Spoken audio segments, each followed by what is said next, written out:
है सोचनीय बात।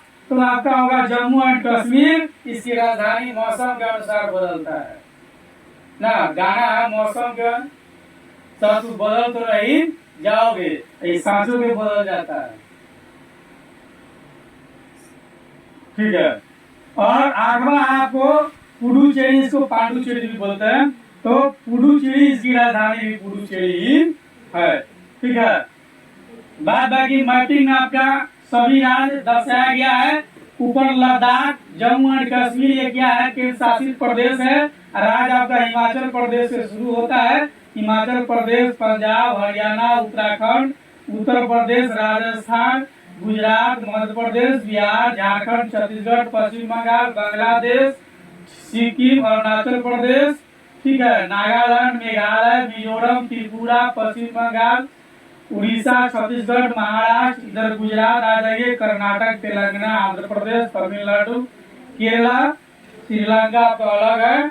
ये बीच में नदी में पुल है जो हनुमान जी लोग बनाए थे, श्री राम जी लंका में जाने के लिए, सीता माता को लाने के लिए। ठीक है। ये अलग द्वीप है, ये अलग द्वीप है। ठीक है। ये जम्बू द्वीप है। और इसमें देख लीजिए आपका दुश्मन है, ये है पाकिस्तान। ठीक है। और इधर ये जो देख रहे हैं ये बांग्लादेश, ये आपका अंग नहीं, ये अलग है। ये अलग हो गया सांप्रदायिकता के आधार पर, यह भारत से अलग हो गया है। यही है बांग्लादेश, देख लीजिए। और यही है पश्चिम बंगाल, जिसके मुख्यमंत्री ममता बनर्जी। ठीक है। चली बनी। और बुलडोजर बाबा के राज है, ये है उत्तर प्रदेश। ठीक है। आई बिहार के तो बातें छोड़ दीजिए, सरकार किसी का हो, मुख्यमंत्री एक एक आदमी बनेंगे, वो आप लोग भी समझते हैं। ये राजस्थान, इधर हरियाणा, हिमाचल प्रदेश, ठीक है, यहाँ से लोग, यहाँ से भी लोग, और इत्यादि। उत्तराखंड में भी यहीं पर बादल फटता है, देख लीजिए।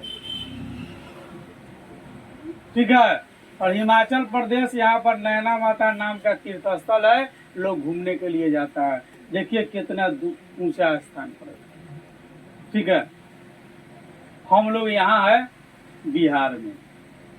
ठीक ना। आप इस मैप के अनुसार से एक चीज आसानी से समझ लीजिएगा, कौन किसके उत्तर में है, कौन किसके दक्षिण में है। ठीक ना। अगर पूछता है बिहार के चौहदी बता दीजिए, उत्तर में नेपाल, दक्षिण में झारखंड, ठीक है, पूर्व में पश्चिम बंगाल और पश्चिम में उत्तर प्रदेश। यानी इस मैप में एक चीज आप कंफर्म कर लीजिएगा, ये जो दिशा है ना, ये आपका पश्चिम का भाग है। ये क्या है, ये पश्चिम का भाग है। इधर ये जो है आपका, ये क्या है, पूरब का भाग है। ठीक ना। ये क्या है, पूरब। ऊपर वाला क्या है, नॉर्थ, यानी कि ये उत्तर है। और दक्षिण ये क्या है, नीचे चलिए दक्षिण। ठीक है। यानी अंग्रेजी में ई वेस्ट, इधर ईस्ट, ऊपर नॉर्थ, नीचे साउथ। ठीक है। अब कोई आपसे पूछता है कि बताइए मध्य प्रदेश के किस साइड में गुजरात है, तो पश्चिम में। नहीं, मध्य प्रदेश के किस साइड में राजस्थान है, ऊपर क्या होगा, उत्तर में। नहीं, इस प्रकार से आप देख सकते हैं मैपिंग कौन किसके साइड में पड़ता है। आसानी से आप चौहदी इसका निकाल सकते हैं। ये ब्लैक जो आपका जो ये देख रहे हैं ना चिन्ह, ये आपका नहीं है, ये दूसरे देश का है। संकेत दिया गया ये पाकिस्तान है। इधर देख लीजिए ब्लैक चिन्ह दिया गया, ये नेपाल है, ये आपका देश नहीं है। इधर भूटान है, ये अलग है। ठीक है, इधर भूटान है। इसके बाद है अरुणाचल प्रदेश, जहाँ सूर्य सबसे पहले उदित होता है, उसका नाम अरुणाचल प्रदेश। और असम, बहुत सारे लोग यहाँ काम करते हैं, असम इत्यादि में, अरुणाचल प्रदेश में भी काम करते हैं। देखिए कहाँ है, सबसे अंतिम छोर पर है यहाँ जो लोग। और दिल्ली ये है, कुछ हरियाणा, कुछ उत्तर प्रदेश काट लिया, कुछ राजस्थान ले लिया, इसमें इतना मिलाकर ये क्या हो गया, ये दिल्ली है। ठीक है। यही दिल्ली है जहाँ लोग वर्किंग इत्यादि के लिए जाना है, मतलब जाता है। तो बिहार से अगर दिल्ली जाना होगा तो किस दिशा में? उत्तर पश्चिम दिशा में जाएंगे। नहीं, थोड़ा उत्तर, थोड़ा मतलब थोड़ा उत्तर जाके पश्चिम चले जाएंगे ना, तो दिल्ली पहुंच जाएंगे। ठीक है। अब हम लोग देखेंगे गांधी जी के आंदोलन के बारे में। अभी सब बात जो है कि आगे बढ़ते हैं एक कदम और मैपिंग के अनुसार देखते हैं गांधी जी कैसे कैसे कहाँ कहाँ पहुंचे, कहाँ से कहाँ पहुंचे, कहाँ से लोगों ने सहयोग किया, कहाँ के लोगों ने सहयोग नहीं किया। ठीक है, जरा ये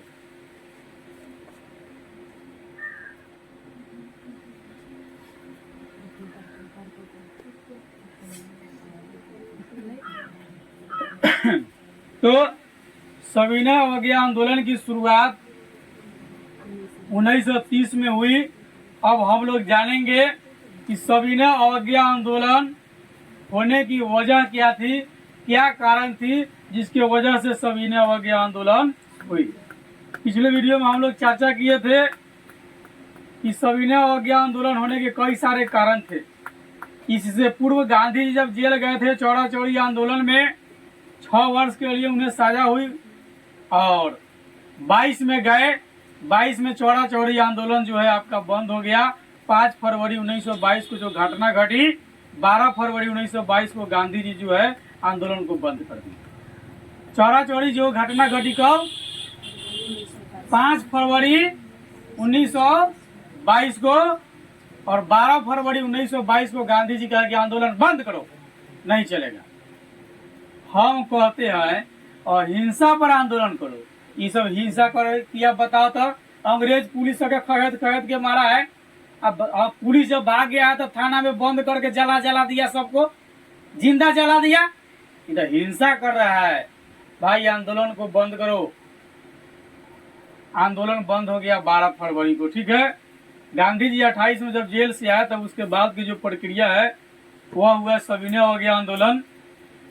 और किस प्रकार हुआ वो हम देखते हैं, क्योंकि जेल जाने के बाद आंदोलन जो है एकदम बंद हो गया, लोग शांत हो गया था। जब बाहर आए तो फिर आंदोलन की प्रक्रिया जो है की शुरुआत हुई।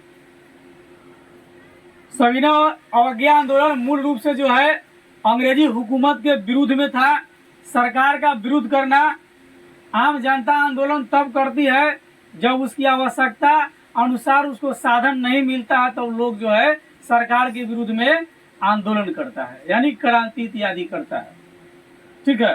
तो सविनय अवज्ञा आंदोलन की शुरुआत 1930 में हुई। ठीक है। और 34 में समाप्त हो गई। बीच की कालखंड पर हम चर्चा करेंगे। ठीक है।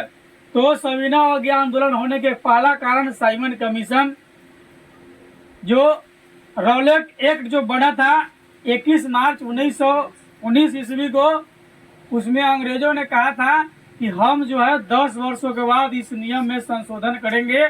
लेकिन जो है उन्होंने उससे पूर्व ही नवंबर 1927 में ब्रिटिश सरकार ने जो है इंडियन स्टैट्यूटरी कमीशन का गठन किया। ठीक है। जिसको साइमन कमीशन कहा जाता है। इस साइमन कमीशन में 7 सदस्य थे। सभी के सभी सदस्य अंग्रेज ही थे, एक भी भारतीय नहीं थे।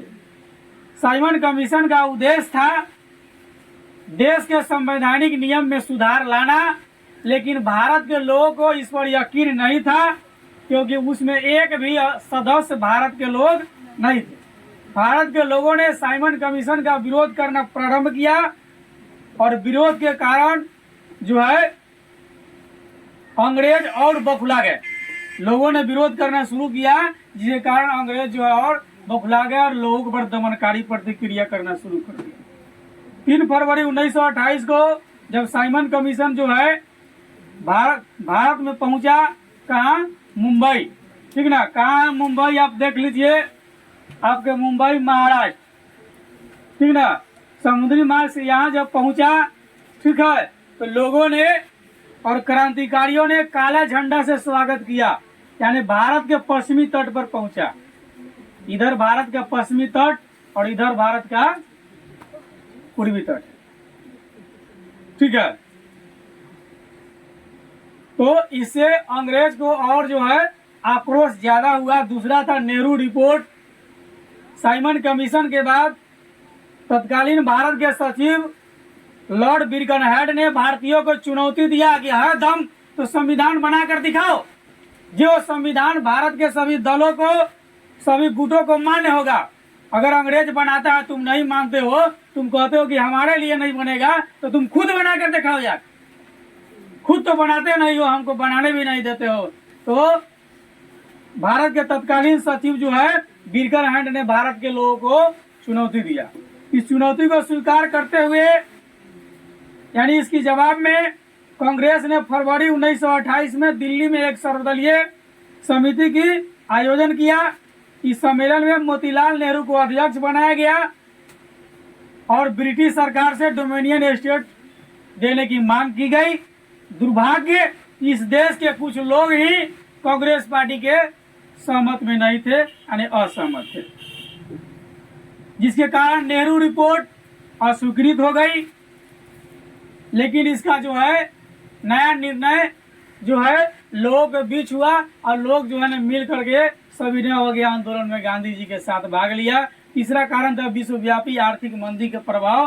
अंग्रेजों के हुकूमत से देश में महंगाई इतनी बढ़ गई थी कि लोगों का जीवन जीना दुश्वार हो गया था।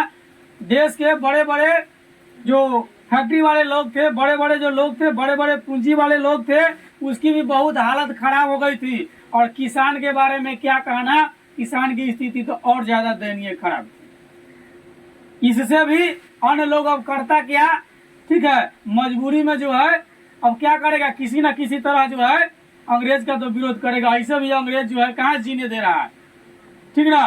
तो पिछले दिन हम लोग चर्चा किए थे कि मरना है तो रसगुल्ला खा के मरेंगे, तो मरवे करेंगे तो कुछ जो है अंग्रेज को ढा ढू करके मरेंगे। तो लोगों ने जो है असहयोग जो यानी कि सविनय अवज्ञा आंदोलन में भाग लेने का निर्णय ले लिया। चौथा समाजवाद। तो समाजवाद का प्रभाव जो है बढ़ता जा रहा था और इसी समय मार्क्सवाद और समाजवादी विचारधारा बहुत तेजी से बढ़ रही थी। कांग्रेस संगठन के अंदर जो है अंदर ही अंदर लोगों में आपसी मतभेद हो गया और मतभेद होने के कारण उसमें एक वामपंथ का उदय हुआ और वामपंथी विचारधारा के लोग पंडित जवाहरलाल नेहरू और सुभाष चंद्र बोस हुए, ठीक है। उसके बाद क्रांतिकारी आंदोलन हुए। तो क्रांतिकारी जो आंदोलन जो लोग कर रहे थे वो बहुत तेजी से आगे बढ़ रहे थे, बहुत ज्यादा एक्शन में थे, बहुत ज्यादा गुस्सा में थे अंग्रेजों के विरुद्ध, ठीक है। तो उस समय भारत की स्थिति क्या थी, विस्फोटक। वह क्रांति किसी से रोके रुकने वाला नहीं था और समस्या थी मेरठ षड्यंत्र केस और लाहौर षड्यंत्र केस जो है, जिसके विरुद्ध में क्रांतिकारी सरकार के विरुद्ध में आवाज लगा रहे थे। तो इन लोगों ने मिल करके फिर से जो है सविनय अवज्ञा आंदोलन में गांधी जी के साथ आ गए कि गांधी जी आप अध्यक्षता कीजिए, हम आपके साथ आंदोलन करेंगे, ठीक है। सूर्य सेन यानी कि मास्टर दाने अप्रैल 1930 में चटगांव में सरकारी गोली बारूद की जहां पर रूम थी, जहां पर बहुत सारे गोली बंदूक रखा हुआ था, बारूद इत्यादि रखी गई थी, वहां पर उन्होंने योजनाबद्ध तरीके से आक्रमण किया और सबको लूटा अंग्रेजों से लड़ने के लिए। उसके बाद हुई पूर्ण स्वराज की मांग। दिसंबर 1929 ईस्वी में कांग्रेस का आर्थिक वार्षिक अधिवेशन हुआ और वार्षिक अधिवेशन लाहौर में हुआ, जिसकी अध्यक्षता जवाहरलाल नेहरू कर रहे थे। 31 दिसंबर 1929 को आधी रात को रावी नदी के तट पर नेहरू ने तिरंगा झंडा को फहराया। क्या किया, तिरंगा झंडा को फहराया नहीं, और बोला होगा हिंदुस्तान जिंदाबाद, ना ना बोलेगा, क्या बोलेगा, सब हिंदुस्तान के लोग, पता नहीं कहाँ के लोग। तो 31 दिसंबर 1929 ईस्वी को रावी नदी के तट पर आधी रात को तिरंगा झंडा फहराया और आजादी की घोषणा किया। और उसी समय उन्होंने एक प्रस्ताव पढ़ा और कहा 26 जनवरी 1930 को पूर्ण स्वतंत्रता दिवस मनाने की घोषणा करता हूँ। इस प्रकार पूरे देश में खुशी का माहौल पैदा हो गया, लोग काफी खुश हो गए। उसके बाद की प्रक्रिया, ये जो लोग खुश हो गए वे लोग भी अब गांधी जी के साथ सविनय अवज्ञा आंदोलन में भाग लेने को तैयार थे कि चलिए अब हम लड़ेंगे। ठीक है। और सातवां कारण था गांधी जी का समझौता। गांधी जी चाहते थे कि किसी तरह लड़ाई झगड़ा नहीं करे और देश आजाद हो जाए। गांधी जी का मेन मकसद था हम युद्ध नहीं करे, झगड़ा झंझट नहीं करे, ठीक ना, यानी अहिंसा के अनुसार देश को आजाद करा ले। ठीक है। तो आंदोलन के शुरू होने से पहले गांधी जी ने इरविन के समक्ष 11 सूत्र मांग रखी। कहा यदि अंग्रेज सरकार, वायसरॉय इरविन को कहा यदि अंग्रेज सरकार हमारी 11 सूत्र को, अगर हमारी 11 सूत्री मांग को यदि पूरा करती है तो हम भारतीय वादा करते हैं आंदोलन नहीं करेंगे। ठीक है। लेकिन इस मांग को पूरा करने की तो बात छोड़िए, अंग्रेजों ने गांधी जी से मिलने से भी मना कर दिया। गांधी जी से मिल करके बात भी नहीं कर सका। इस बीच लोगों का आक्रोश और फैल गया। अंत में गांधी जी बाध्य होकर के, मजबूर होकर के अपना आंदोलन दांडी मार्च से शुरू किया। और दांडी यात्रा जो है 12 मार्च से 6 अप्रैल के बीच की कहानी है।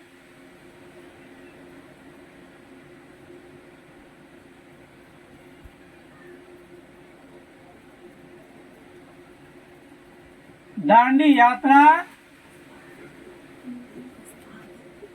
12 मार्च से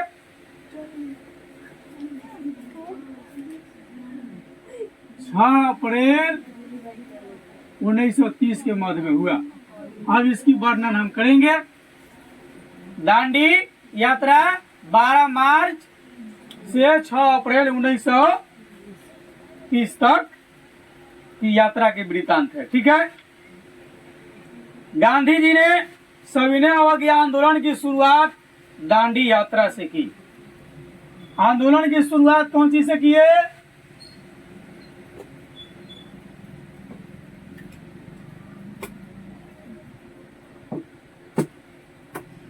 गांधी जी ने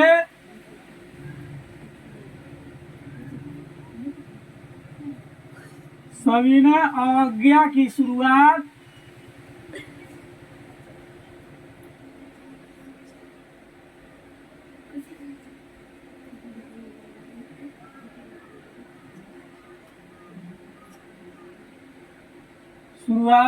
दांडी यात्रा से किए।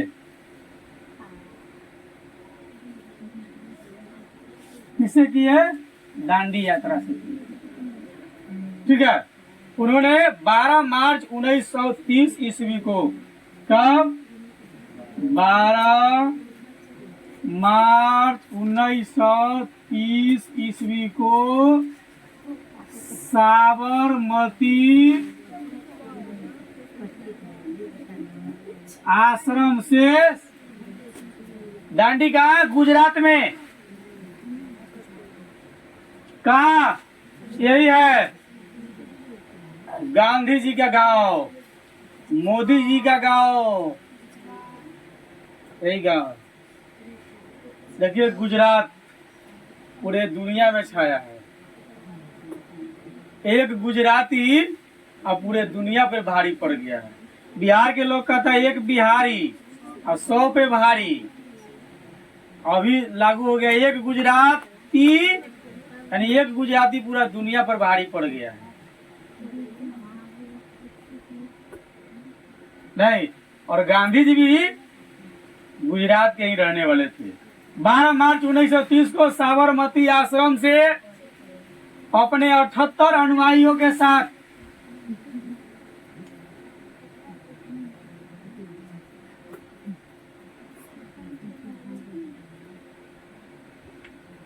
कितना? 78 अनुयायियों के साथ इन्होंने दांडी यात्रा प्रारंभ किया। ठीक है। कितने अनुयायियों के साथ? 78 अनुयायियों के साथ इन्होंने दांडी यात्रा प्रारंभ किया। दांडी कहाँ? समुद्र के किनारे। कहाँ पहुंचा? ये सब क्या है? समुद्री भाग है। ये सब बउआ ये पर से इधर कर लीजिए और यहाँ तक चले जाइए। ये सब समुद्र है इसके चारों तरफ।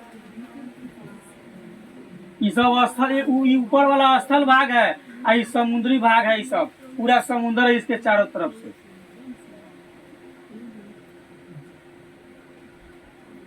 ठीक है, तो 78 अनुयायियों के साथ उन्होंने कहा गया दांडी समुद्र तट तक। दांडी समुद्र तट तक गए। कौन? गांधी। समुद्र तट माने समुद्र के किनारे पहुंचे। कौन पहुंचे? गांधी जी और उनके 78 शिष्य। ठीक है, और 24 दिन में उन्होंने 250 किलोमीटर की पद यात्रा किए। ठीक है, कितना दिन लगा इनको? 24 दिन में 250 किलोमीटर की पद यात्रा किए। यानी पद यात्रा के द्वारा पहुंच गए दांडी। साबरमती आश्रम से दांडी की दूरी कितना? 250 किलोमीटर। ठीक है, तो उन्होंने कितने दिन में पहुंचे? यानी गांधी जी कितने दिन में पहुंचे दांडी तक? 24 दिन लग गया। 24 दिन में पहुंचे। ठीक है, 5 अप्रैल को वे दांडी पहुंच गए। 12 मार्च को चले और 5 अप्रैल को गांधी जी, ठीक है, गांधी जी व उनके अनुयायी, ठीक है, जितने मानने वाले थे वे सभी कहाँ पहुंच गए? दांडी पहुंच गए। 5 अप्रैल को पहुंच गए। 12 मार्च को चले थे, 5 अप्रैल को पहुंच गए। वहां पहुंचकर उन्होंने समुद्र के पानी से नमक बनाया। पहुंचकर गांधी जी ने क्या किया? नमक बनाया। क्या किया? नमक बनाया। कौन चीज से? समुद्र के पानी से नमक बनाया। और अंग्रेजों के नमक कानून को तोड़ा। गांधी जी ने अंग्रेजों के नमक कानून को कब तोड़ा? 5 अप्रैल को पहुंच गए और 6 अप्रैल को नमक बनाए। कब बनाए? 6 अप्रैल को।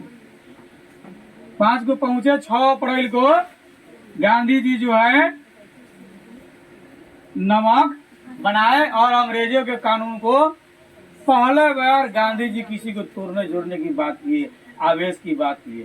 तो गांधी जी कहते छोड़ो हटाओ, काहे का झगड़ा करना। बहुत पढ़े लिखे लोग भी थे। ठीक है, अब इसके आगे की प्रक्रिया हुआ कि हर जगह नमक कानून का उल्लंघन किया जाना। इस आंदोलन का कार्यक्रम इस प्रकार था। सविनय अवज्ञा आंदोलन का कार्यक्रम किस प्रकार था? इस प्रकार था। ठीक है, कहा गया सचिन बहादुर आ गया।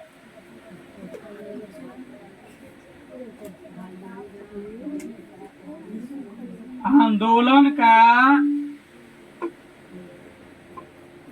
कार्यक्रम इस प्रकार था। कौन कौन था? पहली बात,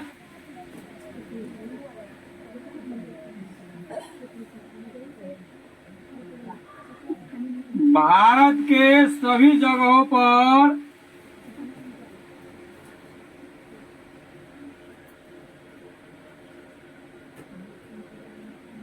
नमक कानून का विरोध करना, यानी कि नमक कानून को तोड़ना, अंग्रेजों के नमक कानून के उल्लंघन करना, यानी कि उसका विरोध करना। भारत के सभी जगह, एक स्थान पर नहीं, सभी स्थान पर लोग इसका विरोध कर रहे थे। छात्र स्कूल और कॉलेज का बहिष्कार कर रहे थे। ठीक है, छात्र जो है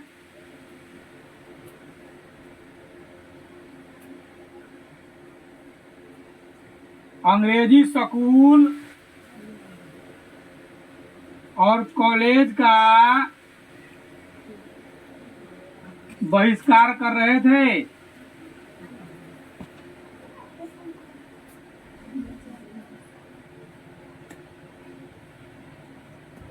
ठीक है ना, यानी कि आंदोलन का उद्देश्य था कि अंग्रेजी स्कूल और कॉलेज का बहिष्कार करना। तीसरा था विदेशी कपड़ों को जलाना। जो भी विदेशी कपड़ा है लोगों के पास में सबको क्या कर देना है, जला देना है। एको वो विदेशी कपड़ा नहीं रखना है। विदेशी कपड़ा को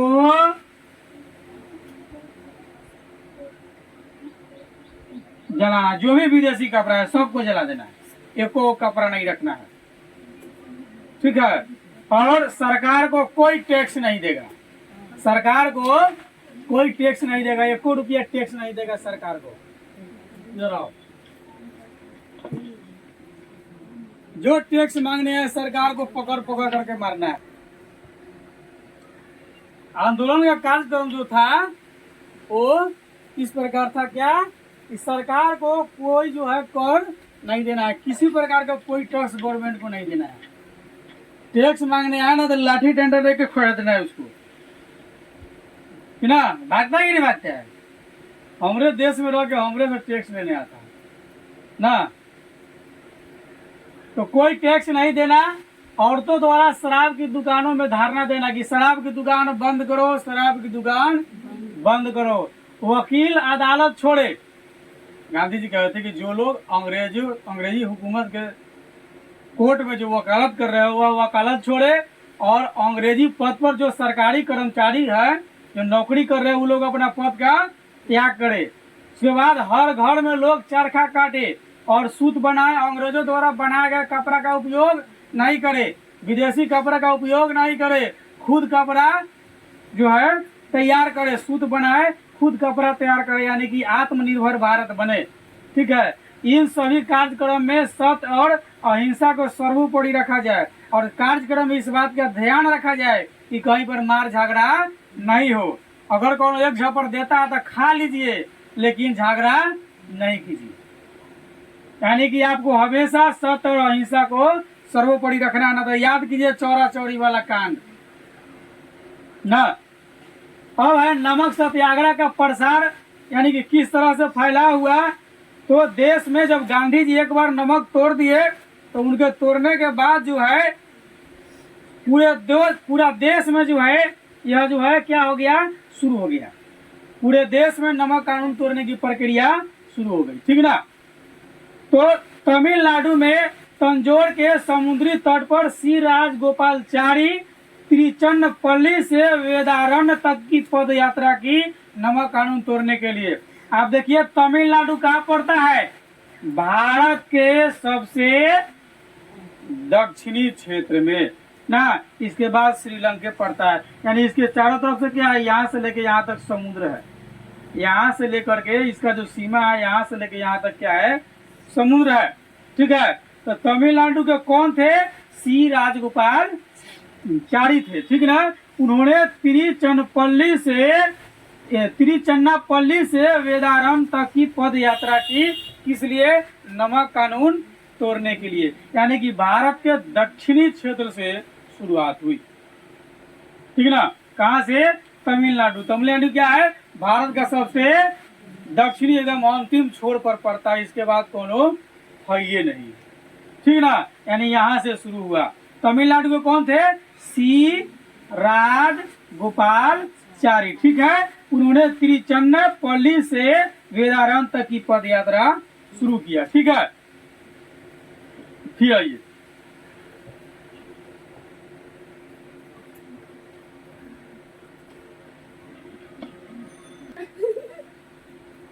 ठीक है। तो नमक सत्याग्रह का प्रसार जो है आपको मालाबार में के केलप्पन ने काली घाट से पोथानूर की नमक यात्रा की है।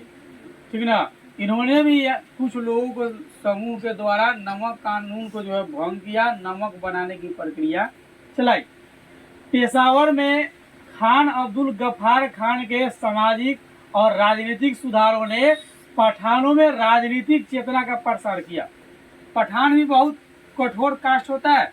जातिवाद के दृष्टि से देखिएगा तो पठान जो है ये भी बहुत कठोर होते हैं, पीछे नहीं दबते हैं। जहाँ एक बार कदम अगर डाल दिए तो पीछे कहीं को नहीं हटेंगे, एकदम किसी से नहीं डरने उड़ने की बात पठान के अंदर नहीं होता है। पठान काफी साहसी लोग होते हैं। तो सामाजिक और राजनीतिक सुधारों ने पठानों में राजनीतिक चेतना का प्रसार कर दिया, ठीक है। राजनीतिक चेतना उसके अंदर क्या कर दिया, पैदा कर दिया, ठीक है। और जो है खान अब्दुल गफ्फार को इन्हें बादशाह खान या सीमांत गांधी कहा जाता था। खान अब्दुल गफ्फार को बादशाह खान या सीमांत गांधी कहा जाता था, ठीक है। यानी इस नाम से भी उनको पुकारा जाता था। उन्होंने खुदाई खिदमतगार नामक स्वयंसेवी संगठन की स्थापना किया था, ठीक है। क्या किए थे, खुदाई खिदमतगार नामक स्वयंसेवी जो है संगठन का उन्होंने क्या किया था, स्थापना किया था, ठीक है। जिसे लाल कुर्ती के नाम से भी जाना जाता है, इसको लाल कुर्ती भी कहा जाता है। यानी लाल कुर्ती की स्थापना किसी ने किया था, खान अब्दुल गफ्फार ने। कब, जब नमक कानून भंग किया जा रहा था तब, ठीक है। सोलापुर में गांधी जी के गिरफ्तार के विरुद्ध में, जब सोलापुर में गांधी जी को गिरफ्तार कर लिया गया तो गिरफ्तार के विरुद्ध में जो है हजारों मिल मजदूरों ने हड़ताल में भाग लिया, ठीक है, और गांधी जी को समर्थन दिया। नमक सत्याग्रह में सबसे तेज प्रतिक्रिया जो है धरासना में हुई, ठीक है। कहाँ हुआ, धरासना में। धरासना एक जगह का नाम है, धरासना में हुई। यहाँ पर सरोजनी नायडू, इमाम साहब आदि ने मिल करके जो है आंदोलन को प्रचार प्रसार किया। बंगाल में चौकीदारी एवं यूनियन बोर्ड विरोधी आंदोलन चलाया गया। बंगाल में चौकीदारी और यूनियन बोर्ड विरोधी आंदोलन चला गया।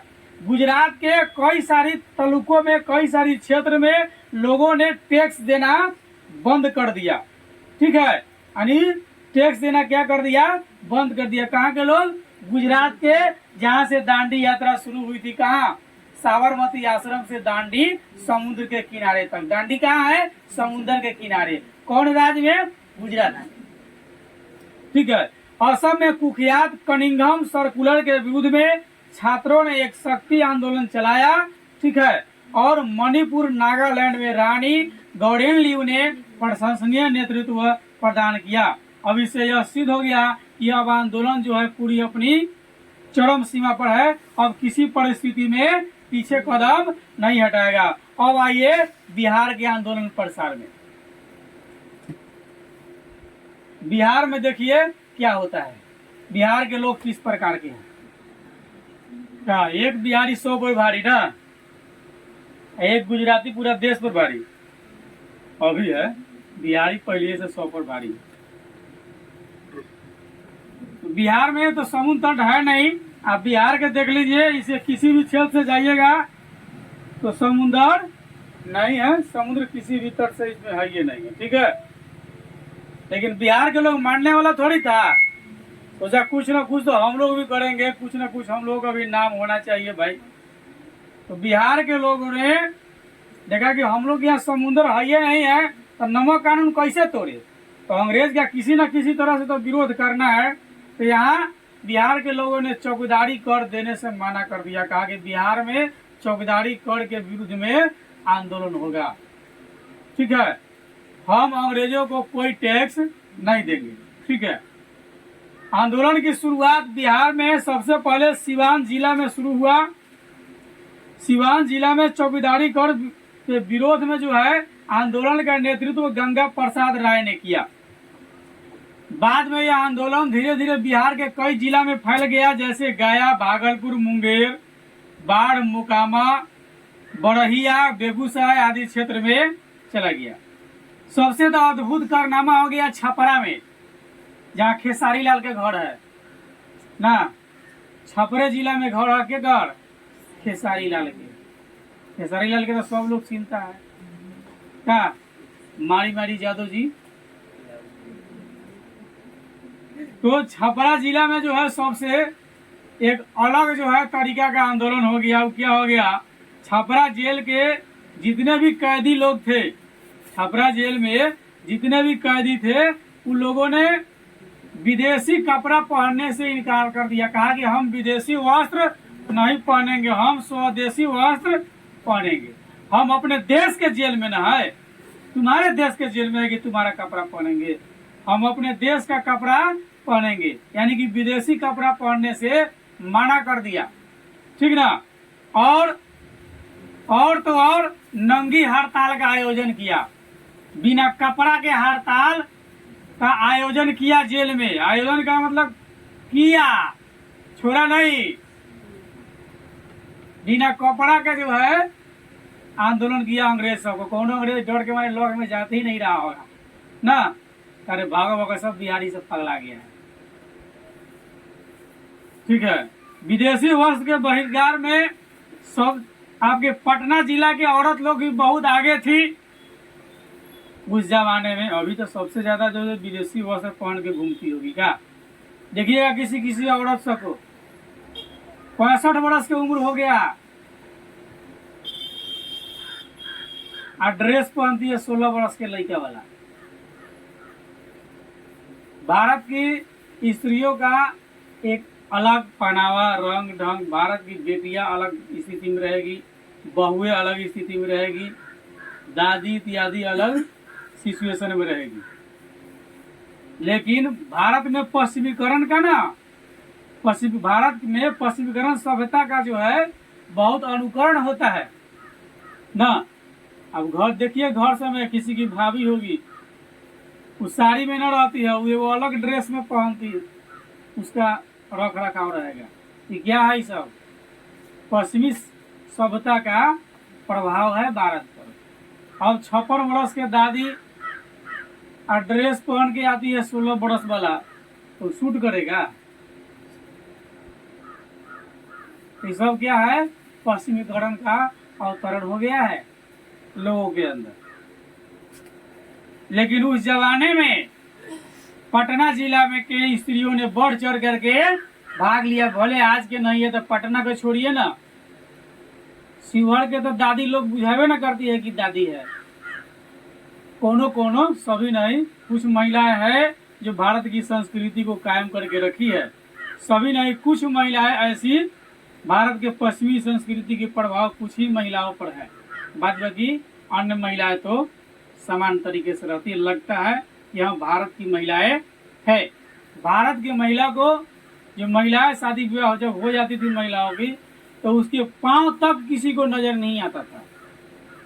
पांव किसी को देखने के लिए सोचना पड़ता था कि हम देखें। और आज की महिलाएं बाजार जाएगी, जब तक 4 गो लोग न देखेगा तब तक बाजार जाना सफल नहीं हुआ। तो ये सब क्या है, पश्चिमीकरण हो गया है भारत में सभ्यता की। लोग अपना चीज को खोते जा रहा है और दूसरे के चीज को अपनाते जा रहा है। पहले अपन न बचाइए भाई, आंधी आएगा, जब आंधी आएगा तो अपना घर के खिड़की बंद कीजिएगा, अपन छोड़ के दूसरा के बंद करने चले जाइएगा। पहले अपन न बंद कीजिए भाई। चलिए, तो आंदोलन में पटना जिला की महिलाओं ने खूब बढ़ चढ़ करके हिस्सा लिया और इसका नेतृत्व श्रीमती हसन इमाम ने की और बाद में विंध्यवासिनी देवी ने इस कार्यक्रम को आगे बढ़ाया। गया में चंद्रावती देवी ने चौकीदारी करके विरुद्ध में आंदोलन चलाया। यानी कि अब जो है सविनय अवज्ञा आंदोलन पूरी जो है चरमो उत्कर्ष पर। उसके बाद गांधी इरविन पैक्ट हुआ, ठीक है। गांधी इरविन पैक्ट में सविनय अवज्ञा आंदोलन की व्यापकता ने अंग्रेजी सरकार को समझौता करने के लिए मजबूर कर दिया। अंग्रेजी सरकार क्या हो गया, मजबूर हो गया इस सब आंदोलन को देख करके। यानी कि अब सरकार को लग रहा था कि यदि हम समझौता नहीं करते हैं तो हमारे साथ विषम परिस्थिति और हो जाएगी। भारत के लोग पूर्ण रूप से नाराज हो गए हैं, अब कोई मानने वाला नहीं है भाई। कोनो जेल में ले जाकर के पुलिसों को फूंक दे रहा है, ठीक है। कोनो लोग जेल में जो है बिना कपड़े के आंदोलन कर रहा है, कर हम विदेशी कपड़ा पहन में नहीं करेंगे। विभिन्न प्रकार से लोगों ने सरकार का विरोध करना शुरू किया। तो इस सविनय अवज्ञा आंदोलन से जो है सरकार जो है परेशान होकर के उन्होंने समझौता करने के लिए तैयार हो गया, ठीक ना। यानी कि सरकार मजबूर हो गया। कौन सरकार? अंग्रेजी सरकार। अंग्रेजी सरकार क्या हो गया? बाध्य हो गया, यानी कि मजबूर हो गया। कौन सी करने के लिए? सरकार बाध्य हो गया समझौता करने के लिए। क्या करने के लिए? समझौता करने के लिए सरकार बाध्य हो गया, ठीक है। सरकार को गांधी के साथ समझौता वार्ता जो है करना पड़ा, और वही कौन किए? इरविन ने किया। वायसराय कौन था सरकार का? इरविन। सरकार का वायसराय अभी की प्रधानमंत्री समझ लीजिए, ठीक ना। उस समय सरकार की वायसराय थी इरविन थी, जिसका नाम था इरविन। ये वायसराय था अंग्रेजी सरकार का, ठीक ना। तो इन्होंने जो समझौता किया, ठीक है, तो गांधी और इरविन के बीच में समझौता हुआ। तो गांधी और इरविन के बीच में जो समझौता हुआ, जिसका नाम दिया गया समझौता का गांधी इरविन पैक्ट। इसका नाम दिया गया गांधी इरविन पैक्ट। इसका नाम दिया गया क्या? Gandhi Irwin pact. इसका समझौता हुआ दिल्ली में, ठीक ना। गांधी इरविन पैक्ट कहाँ हुआ? दिल्ली में। पूर्व काल में आप लोग स्टडी किए, कहाँ हुआ? दिल्ली में हुआ, ठीक ना। और कब हुआ? 5 मार्च 1931 को समझौता हुआ। 5 मार्च 1931 ईस्वी को जो है गांधी जी और अंग्रेज के वायसराय इरविन के बीच में समझौता हुआ। क्योंकि अंग्रेज अब मजबूर हो गए थे, उन्होंने बाध्य होकर के गांधी के साथ समझौता किया, ठीक ना। कब किया? 5 मार्च को। और दिल्ली में समझौता हुआ गांधी जी और इरविन के बीच, ठीक है। इसके तहत गांधी जी ने आंदोलन को रोक दिया। गांधी इरविन पैक्ट में आंदोलन चलता रहा कि रुक गया? आंदोलन रुक गया। कौन आंदोलन? सविनय अवज्ञा आंदोलन रुक गया। गांधी जी ने आंदोलन को रोक दिया।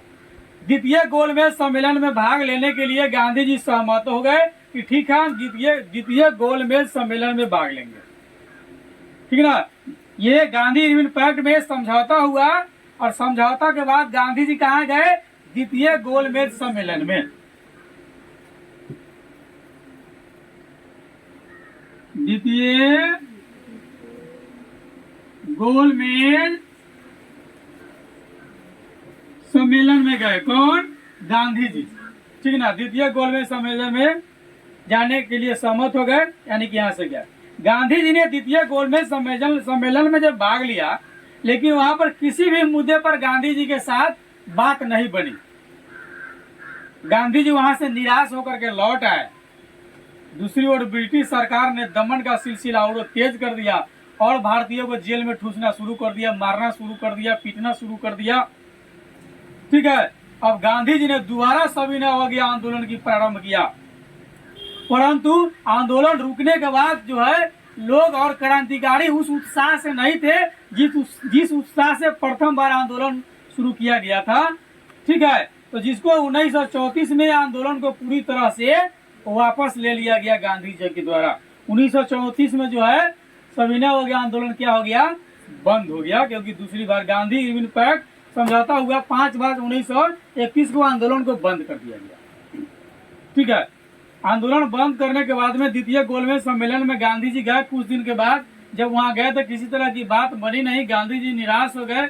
निराश होकर जब लौटे तो फिर आंदोलन की प्रारंभ किए, लेकिन आंदोलन उस चरम सीमा पर नहीं रहा, जिसके चलते 1934 ईस्वी में जो है आंदोलन रुक गया, और यानी कि पूर्ण रूप से आंदोलन को गांधी जी ने बंद कर दिया। अब हम चर्चा करेंगे सविनय अवज्ञा आंदोलन के परिणाम क्या हुए, आंदोलन से फायदा क्या हुआ, नुकसान क्या हुआ, ठीक है। आंदोलन से फायदा व नुकसान पर हम चर्चा करेंगे।